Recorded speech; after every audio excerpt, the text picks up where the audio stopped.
The past month, I've been doing a bit of amateur video editing, and one of the things that I find, and I know a lot of other people have said, is how hard it is to record a video, even a short one, in one take. Just to give you a sample of a few outtakes.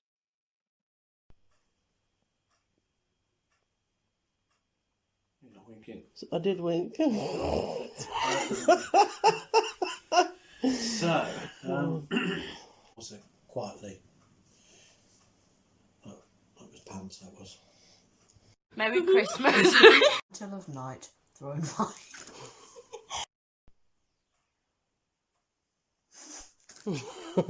Okay. Don't creak. Hello, and let's just do hello. Steve, don't ask us to do another video, mate. That's just took us about 30 tries. But with videos, you can re-record, you can edit stuff out, but life just isn't like that. You just get one take at it. 2020 will be that year in our lives where COVID-19 and lockdown happened. We can and do say things like, we'll draw a line under it, things will be better tomorrow, or perhaps even I'll be better tomorrow. I'm going to live with no regrets. But the reality is we probably have all got plenty of moments when we would, if we could edit them out. Something I said or did, those moments in life that I'd really like to be an outtake or a reshoot again. I shouldn't have said that about a colleague or a neighbour or snapped at the kids like that. Perhaps our wishful outtakes moments are an awful lot worse. Or perhaps it's a bit of ourselves we really don't like, that judges others, that need to feel superior. We just wish we didn't need to score points off others.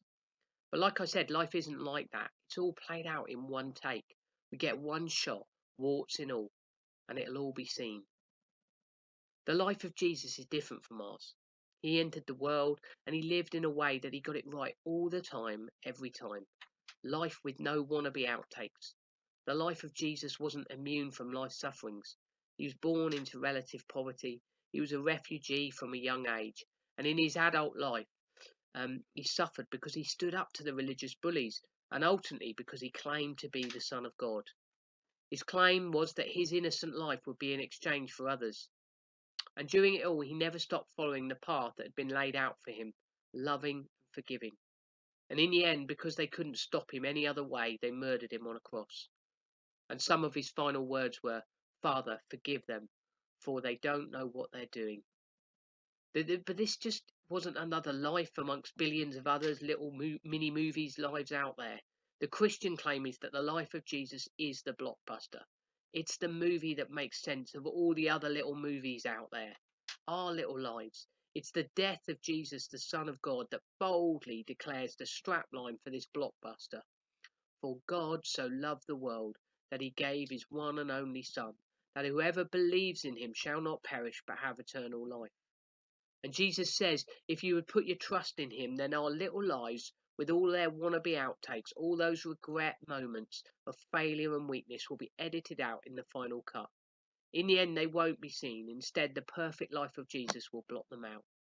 Because in Jesus' death, our lives of mistakes, of failures, are put on him, and he suffers the shame and punishment in our place.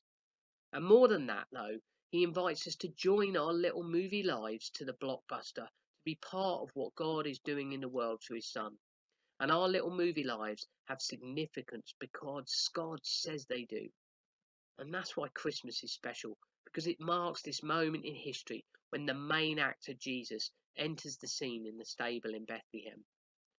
And I just finished by wishing everyone a very happy Christmas, and whatever your reflections on this year have been, wishing that you may find joy and peace in this season.